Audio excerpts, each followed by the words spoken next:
Hello student, नमस्कार। आई am C K sir from K commerce academy, the destination where success begin. दोस्तों आपका फिर से एक बार स्वागत है के यूट्यूब प्लेटफॉर्म पे। बच्चों के दिल से रिक्वेस्ट आए और के दिल तक ना पहुंचे, ऐसा कभी हो सकता है? दिल से दिल तक कनेक्शन बन चुका है बच्चों, और आज आपकी जो ख्वाहिश है वो पूरी करने के लिए आए हैं। अगर आप Savitribai Phule Pune university, that is SPPU, और we can say Pune university के अगर स्टूडेंट हो और TY BCom के आपकी एग्जाम आ चुकी है, आली रे आली तुझी बारी आली, 11 तारीख से एग्जाम स्टार्ट होने जा रही है। और बच्चों उसका आज हम पेपर नंबर 1 जो है 361 पेज, उसका subject code 361 BRF, that is business regulatory framework, जिसमें सबसे ज्यादा वाट लगती है। थ्योरी सब्जेक्ट में सबसे ज्यादा डेंजर अगर है तो वो है BRF, बिजनेस रेगुलेटरी फ्रेमवर्क। मतलब जिसमें सबसे ज्यादा बच्चे फेल होते हैं वो वाला सब्जेक्ट है BRF। तो बच्चों इसको लाइटली मत लेना, पहला पेपर है, पहला पेपर है, पहली बार नहीं, दूसरी बार है वैसे, इसलिए मैंने 2 लिखा है ना, बिजनेस रेगुलेटरी फ्रेमवर्क 2। बच्चों लास्ट ईयर का लास्ट सेमेस्टर कोई एटी का स्कोप नहीं है। एक सब्जेक्ट फेल मतलब 1 year fail, don't forget this. Internal fail 1 year fail, जो फाइनल एग्जाम फेल, एक भी पेपर फेल तो पूरा 1 ईयर फेल, तो that is YD, year drop, पूरा साल वेस्ट होने वाला है। सो बी सीरियस, अभी भी स्टडी को लग जाओ। अभी भी स्टडी नहीं किया भाई, अभी जाग जाओ, बहुत कम टाइम बचा हुआ है, अभी से स्टडी के लिए लग जाओ। सो स्टूडेंट्स, आपको बचाने के लिए, तारने के लिए हम आपके लिए लेकर आए हैं क्वेश्चन बैंक। तो TY BCom सेमेस्टर नंबर 6 की एक सब्जेक्ट की क्वेश्चन बैंक आपके सामने लेकर आएंगे। तो स्टार्ट करते हैं बिजनेस रेगुलेटरी फ्रेमवर्क 2 के साथ। ओके, यहाँ पे 2 चाहिए था, भावना समझ लो भाई, ठीक है। स्टूडेंट्स सबसे पहले स्टार्ट करते हैं पेपर पैटर्न के साथ। बहुत बच्चों को ये भी नहीं पता। तो क्वेश्चन नंबर 1A जो है बच्चों, फिल इन द ब्लैंक्स का क्वेश्चन रहेगा, जिसमें से 6 से 7 दिए जाएंगे, उसमें से 5 आपको अटेम्प्ट करने फिल इन द ब्लैंक्स में, 5 मार्क के लिए। Then question number 1B, match the pair, 5 marks के लिए। उसके बाद क्वेश्चन 2, 3, 4, 5, ये 4 जो क्वेश्चन रहेंगे लार्ज क्वेश्चन, लार्ज से बोले तो लॉन्ग आंसर वाले क्वेश्चन है, और ये लॉन्ग आंसर वाले क्वेश्चन 15 मार्क्स के लिए एक क्वेश्चन पूछा जाएगा। इसमें से 4 में से कोई भी 3 आपको अटेम्प्ट करने हैं 45 मार्क्स के लिए, ठीक है। और फिर क्वेश्चन नंबर 6 जो लास्ट क्वेश्चन है बच्चों, शॉर्ट नोट्स वाला, जिसमें 5 दिए जाएंगे, बट उसमें से आपको 3 अटेम्प्ट करने हैं, एक शॉर्ट नोट्स के लिए 5 मार्क्स, सो 5 3 जा 15 मार्क्स। तो अगर आप इसके टोटल लो, fill in the blanks 5, match the pair 5, मतलब 10 मार्क्स का ऑब्जेक्टिव, 45 मार्क्स के लॉन्ग आंसर और 50 मार्क्स के शॉर्ट आंसर, शॉर्ट नोट्स। इसका टोटल होता है 70 मार्क। और बच्चों याद रखना, 70 मार्क के लिए 2.5 घंटा दिया गया है। कभी कभी ऐसा होता है चिलैक्स मोड में पेपर लिख रहे, भाई समझा ही नहीं, हम तो समझ रहे थे 3 घंटे होते एग्जाम में, टाइम खत्म कैसे होगा भाई? खत्म हुआ नहीं, 2.5 घंटे का ही टाइम था। होश में रहो, जागते रहो, ठीक है। तो स्टूडेंट्स लेट्स सी, देखते आगे। स्टार्ट करते फर्स्ट चैप्टर के साथ। बच्चों अगर आप अभी लेक्चर देख रहे हो, अगर आपके सामने बुक नहीं है तो फटाफट से बुक लेके आओ, पेन पेपर लेकर बैठो, फटाफट से मार्क कर लो क्वेश्चन। 15 मार्क के लिए आपको जो क्वेश्चन आ सकता है चैप्टर नंबर 1 से, वो है what is mean by promissory note. Promissory note और explain the essential of promissory note. बच्चों अप्रैल 22 में भी आया था, अप्रैल 24 में रिपीट हुआ है। प्रॉमिसरी नोट का क्वेश्चन रिपीटेटिव आ रहा है, तो yes definitely it is important, exam में आने के चांसेस जोरदार है। प्रॉमिसरी नोट और उसके essentials, okay. Negotiable instrument act में एक तो प्रॉमिसरी नोट पे क्वेश्चन पूछा जाएगा, नहीं तो फिर नेक्स्ट बिल्स ऑफ एक्सचेंज भी हम देखने वाले हैं। तो definition of negotiable instrument and explain the features of negotiable instrument. तो बच्चों ये एक ही बार पूछा गया है, पर्सनली मुझे पूछो तो इसके चांसेस मुझे कम लगते हैं, कि फिर से आने के चांसेस बहुत कम है। Next, what is the holder and holder in due course, explain the privilege of holder in due course. बच्चों होल्डर इन ड्यू कोर्स, ये वाला कंसेप्ट आपको एकदम अच्छे से पढ़ के जाना है, इसमें कोई स्कोप नहीं ऑप्शन में डालने का, भाई करके ही जाना है। सर इतना इंपॉर्टेंट है, ये आएगा इसका कोई गारंटी भाई गारंटी, हम पेपर लीक कर रहे हैं, मतलब हम यूनिवर्सिटी वाले ने भी हमको इंपॉर्टेंट क्वेश्चन बता रहे हैं, आने के चांसेस है ज़्यादा कि ये आ सकते हैं, इसलिए हमको आपको बता रहे हैं। तो होल्डर इन ड्यू कोर्स जो है ना, इन केस अगर लॉन्ग आंसर में नहीं भी आया तो शॉर्ट आंसर में आने के भी चांसेस है। शॉर्ट नोट्स में 5 मार्क के लिए होल्डर इन ड्यू कोर्स का बेस्ट कंसेप्ट है, पूछने के चांसेस खतरनाक, जोरदार, एकदम जोरदार, ठीक है ना। इसलिए आई विल सजेस्ट, मेरा ये सजेशन रहेगा कि होल्डर इन ड्यू कोर्स वाला कंसेप्ट तो आपको 101% परफेक्ट करके जाना है, परफेक्ट करके नहीं, सिर्फ करके नहीं, परफेक्ट करके जाना है, उसमें मार्क्स अच्छे से मिलेंगे आपको, ठीक है। नेक्स्ट डेफिनेशन है बिल्स ऑफ एक्सचेंज का और उसके एसेंशियल एलिमेंट्स। तो ओवरऑल 15 मार्क्स के लिए, या फिर डिफरेंट काइंड्स ऑफ इंस्ट्रूमेंट भी पूछा हुआ है, ये भी अच्छा क्वेश्चन है। What is endorsement and explain the kinds of endorsement, different kinds of endorsement. तो बच्चों इसमें से ये जो क्वेश्चंस दिए शॉर्ट नोट्स, मैंने ऑलमोस्ट ऑलरेडी बहुत सॉर्ट कर दिए हुए, फिर भी इसमें सबसे ज़्यादा इंपॉर्टेंट अगर मुझे कुछ लगता है तो वो है एक तो प्रॉमिसरी नोट वाला, और दूसरा बिल्स ऑफ एक्सचेंज वाला। Sir holder in due course तो आप खुद बोल रहे थे आएगा। अरे भाई वो क्योंकि मैंने शॉर्ट नोट्स में कवर किया है तो मैं वो कैटेगरी में आपको बताऊंगा कि 5 मार्क के लिए उसके चांसेस बी है। Essentials of bills of exchange, उसके बाद right of holder in due course, जैसे मैंने आपको बताया होल्डर इन ड्यू कोर्स आपको परफेक्ट करके रखना है, 5 मार्क के लिए भी आने के चांसेस है।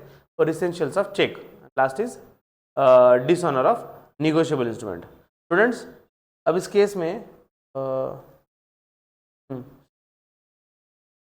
और last is types of cheques. इस केस में मुझे पर्सनली ऐसा लगता है आपको अगर प्रॉमिसरी नोट का क्वेश्चन लॉन्ग आंसर के लिए आ जाए तो ऑफकोर्स वो शॉर्ट नोट्स के लिए नहीं आएगा, ठीक है ना। मतलब वो वही क्वेश्चन रिपीट नहीं होगा। प्रॉमिसरी नोट शॉर्ट नोट्स के लिए भी शॉर्ट नोट प्रॉमिसरी नोट है और 15 मार्क्स के लिए भी ऐसा नहीं होगा। अगर आपको प्रॉमिसरी नोट पे क्वेश्चन 15 मार्क्स के लिए दिया है तो बिल्स ऑफ एक्सचेंज पे या चेक पे क्वेश्चन पूछे जाएंगे 5 मार्क्स के लिए। और अगर ऑलमोस्ट प्रोबेबिलिटी या फिर ट्रैक रिकॉर्ड अगर देखा जाए तो ट्रैक रिकॉर्ड क्या बोलता है, क्या बोलता है सर? ट्रैक रिकॉर्ड ऐसा बोलता है भाई कि अरे यार हो गया,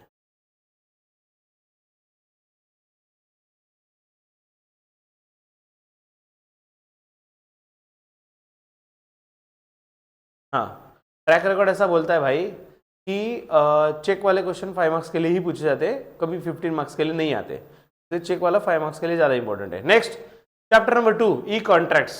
ई सब कुछ इलेक्ट्रॉनिक हो रहा है भाई, ई कॉमर्स ई कॉन्ट्रैक्ट। तो ई में क्या दिया है देखो, what is e commerce? So explain the significance and nature of E commerce. तो बच्चों ई कॉमर्स का मीनिंग और आपको सिग्निफिकेंस पूछा गया है। तो ई कॉमर्स का मीनिंग आपको परफेक्टली याद रखना है क्योंकि 2 रीजन, एक तो लॉन्ग आंसर के लिए नहीं पूछा तो शॉर्ट नोट्स के लिए भी e commerce very very important, ठीक है। तो ई कॉमर्स देखो सेकंड क्वेश्चन भी वही है, what is mean bye e commerce, but आगे का क्वेश्चन चेंज है।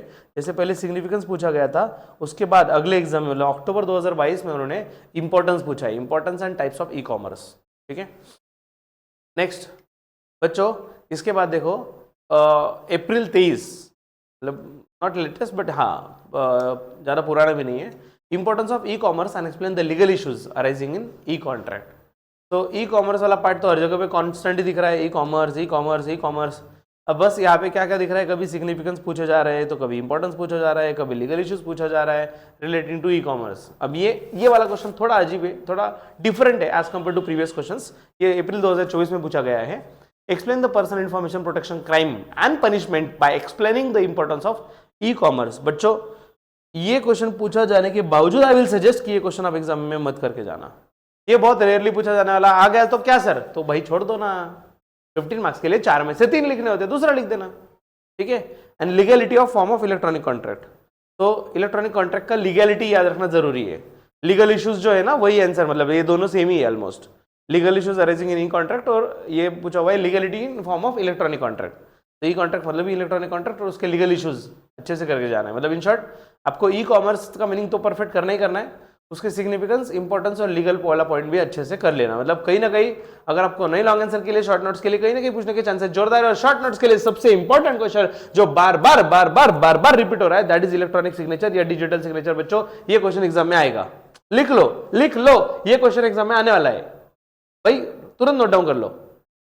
नहीं बाद में करेंगे, काय को बाद में करेंगे, लिख भाई, टिक कर तुरंत। अभी तक वेट कर रहा था कि सर कब आएंगे, प्रकट होंगे, क्वेश्चन बैंक लाएंगे। अभी क्वेश्चन बैंक आ रही है तो भाई हम देख के मस्त एंजॉय, क्या बोल रहे सर, लिखो भाई, टिक करो। एंटरटेनमेंट नहीं इंफोटेनमेंट चल रहा है, इन्फॉर्मेशन विद एंटरटेनमेंट।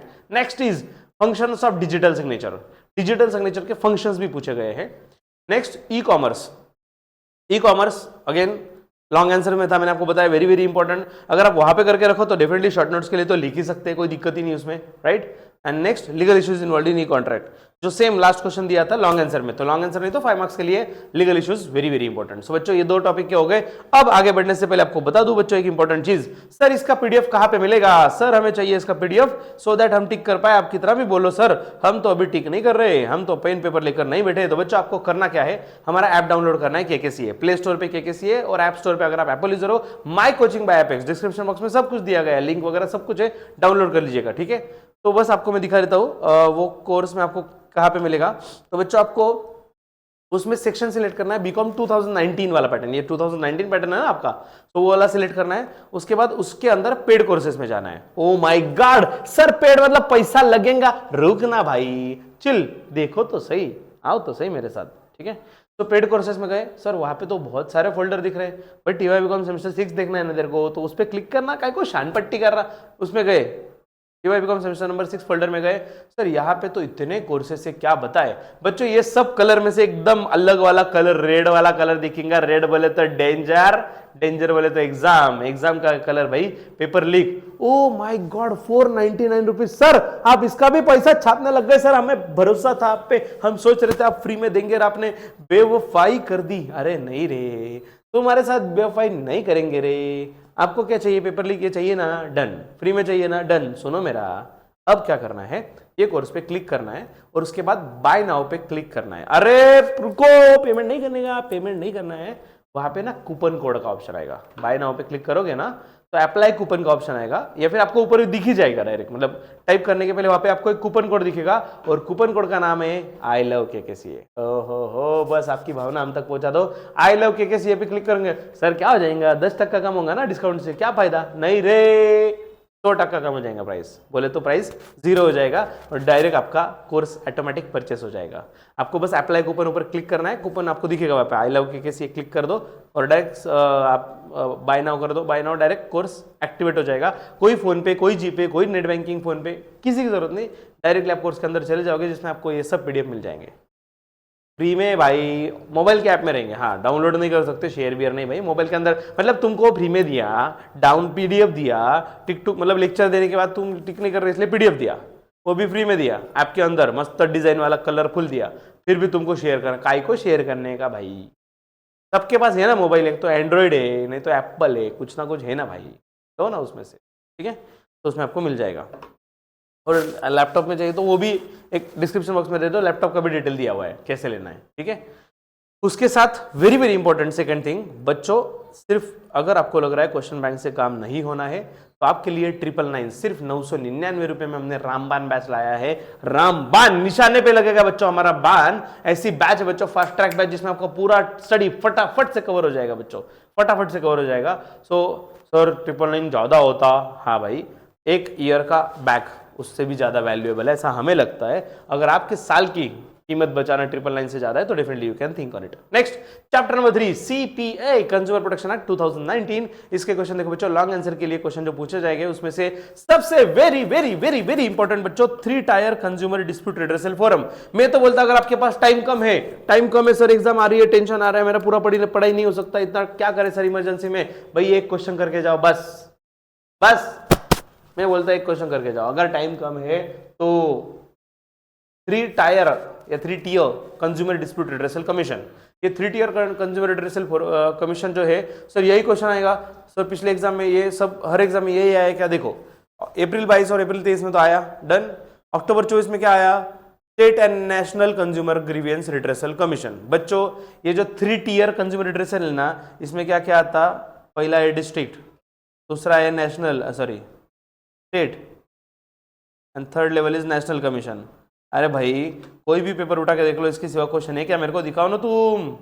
ये देखो अभी ये कौन सा क्वेश्चन, अक्टूबर 22 का, क्या पूछा है उन्होंने, स्टेट के बारे में, नेशनल के बारे में, आ गया ना 3 टीयर में, डन।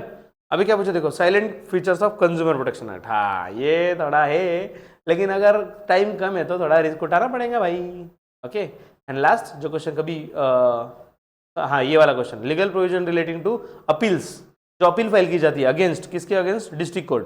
भाई डिस्ट्रिक्ट कमीशन का अगर आपको डिसीजन कबूल नहीं है तो उसके खिलाफ स्टेट में चले जाओ, स्टेट का डिसीजन एक्सेप्टेबल नहीं तो उसके खिलाफ नेशनल में चले जाओ, लेकिन उसका अपील का प्रोसीजर वो क्या कुछ होता है 60 डेज 45 डेज वगैरह वगैरह कुछ मैटर है, वो सब कुछ उसमें दिया गया है, हमने वो कवर किया रामबान बैच में भी, ठीक है। वो भी एक इंपॉर्टेंट क्वेश्चन है एंड मतलब ये भी 3 टीयर करोगे तो उसमें कवर हो ही जाएगा। And last rites and duties of consumer, जो कभी पूछा नहीं गया बट आउट ऑफ कंटेक्स्ट अगर उनको लगा कि नहीं भाई ये बहुत हो गया, बार बार रिपीट हो रहा, कुछ अलग पूछना है तो मूड बन गया तो पूछ सकते हैं। तो अगर टाइम कम रहा, अगर एक ही क्वेश्चन करने इतना टाइम है तो बेस्ट क्वेश्चन कौन सा है, 3 tier consumer dispute redressal commission, पूरा मतलब एकदम डिस्ट्रिक्ट स्टेट और नेशनल तगड़ा एकदम परफेक्ट करके जाना, पूछा जाएगा। और इसमें से शॉर्ट नोट्स भी आ सकता है, तीनों में से किसी एक पे, डिस्ट्रिक्ट पे आ जाएगा, स्टेट पे आ जाएगा, नेशनल पे आ जाएगा, तो लॉटरी लग गई तुम्हारी, वो तो बोनस, ठीक है। Features of consumer protection act, features important है short notes point of view से। अभी एक बार उनका मन बन गया, उन्होंने 15 मार्क के लिए पूछ लिया, बट नॉर्मली कंज्यूमर वाला जो क्वेश्चन है, देखो दो कैटेगरी, वो थ्री टीयर रिड्रेसल कमीशन है ना, वो स्टेट, नेशनल, लोकल, उसका क्वेश्चन नॉर्मली 15 मार्क के लिए रखा है रिजर्व, और कंज्यूमर वाला क्वेश्चन 5 मार्क के लिए रिजर्व रखा है। यस, कंज्यूमर से रिलेटेड है, कंज्यूमर प्रोटेक्शन काउंसिल, कंज्यूमर के राइट्स क्या है, कंज्यूमर का मीनिंग क्या है, कंज्यूमर की गुड्स बिड्स, ऐसे जो छोटे मोटे कुछ क्वेश्चन है ना, ये देखो कंज्यूमर प्रोटेक्शन एक्ट का वापस आ गया क्वेश्चन, यही ये देखो साइलेंट फीचर्स क्या, कैरेक्टरिस्टिक्स क्या, ये सब शॉर्ट नोट्स के लिए ही बने हुए हैं। So that is these are the question. Deficiency in goods and deficiency in service, ये अगेन वेरी लीस्ट चांसेस। तो 15 मार्क के लिए सबसे इंपॉर्टेंट क्या, local, state, national, done. 5 mark के लिए सबसे इंपॉर्टेंट क्या, कंज्यूमर प्रोटेक्शन एक्ट, डन।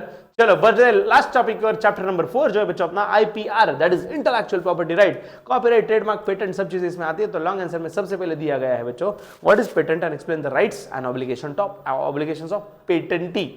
मतलब पेटेंट पे क्वेश्चन पूछा गया अप्रैल 22 में, उसके बाद अक्टूबर 22 की अगर बात करें तो अगेन पेटेंट पे क्वेश्चन पूछा गया है। तो पेटेंट का मीनिंग पूछा, लेकिन इस बार राइट्स नहीं पूछा। और प्रोसीजर, भाई हमें पेटेंट लेना है तो उसका क्या प्रोसीजर है, हाँ, लेकिन राइट भी पूछ लिया आगे। चलो भाई ठीक है, राइट वाला तो रिपीट हो गया, अगर हमने राइट करके जाते सिर्फ तो आधा काम तो हो ही जाएगा, प्रोसीजर लिख नहीं पाए तो उसके लिए अप्लाई करना पड़ता है, पेटेंट वगैरह मिलता है तो ये लॉन्ग प्रोसेस, तो प्रोसीजर लिखना है। Next, concept of copyright and trademark, again यहाँ पे भी आईपीआर जो है इंटेलेक्चुअल प्रॉपर्टी राइट, उसमें दो दिए, कॉपीराइट, ट्रेडमार्क। तो बच्चों मुझे ऐसा लगता है पर्सनली, आप पेटेंट करके जाओ अच्छे से, कॉपीराइट करके जाओ, ट्रेडमार्क करके जाओ, ये तीन चीजें तो कम से कम आपको परफेक्ट करके ही जाना है, ठीक है। कॉपीराइट पूछा, देखो again essential characteristics of it, तो कॉपीराइट पे क्वेश्चन आ रहा है। And explain the concept of design, design पे क्वेश्चन आया है और उसके फीचर्स भी पूछे हैं, but again chances comparatively come chances है उसके। तो इफ टाइम अलाउज तो डिजाइन को भी देख लेना भाई, डिजाइन के बारे में। सो पेटेंट, कॉपीराइट, ट्रेडमार्क और डिजाइन वाला, ये वाला पार्ट अच्छे से करके जाना है, डन। क्योंकि इसमें इतना दे दिया बच्चों आईपीआर, मजाक नहीं, मतलब आप परेशान हो जाओगे बुक देखकर, बुक की साइज देखकर, नंबर ऑफ पेजेस देखकर, कि कितना पढ़े कितना ना पढ़े, खत्म ही नहीं हो रहा। इतना मत पढ़ो बच्चों, जो काम की चीज है इतना करके जाओ। नेक्स्ट, शॉर्ट नोट्स में सबसे पहले दिया है characteristics of trademark, again trademark पे क्वेश्चन पूछा है अप्रैल 22 में। अप्रैल 22 के बाद आते हैं नेक्स्ट एग्जाम पे, दैट इज अक्टूबर 22 या फिर अप्रैल 22 में दो क्वेश्चन, शॉर्ट नोट्स के मल्टीपल क्वेश्चन होते हैं ना, तो दूसरा क्वेश्चन जो है वो डिजाइन होल्डर वाला है, राइट ऑफ डिजाइन होल्डर, मतलब एक ट्रेडमार्क पे और एक डिजाइन पे क्वेश्चन पूछा है। नेक्स्ट, अब आते हैं अक्टूबर 22 पे, तो बच्चों इसमें WIPO, world intellectual property organisation, ये अप्रैल 23 में भी पूछा है, और इवन लेटेस्ट में अप्रैल 24 में भी ये क्वेश्चन रिपीट हुआ है, WIPO, world intellectual property organisation, ठीक है। Trademark, design, importance of IPR या फिर पेटेंट, इस पे शॉर्ट नोट्स वगैरह पूछे गए हैं।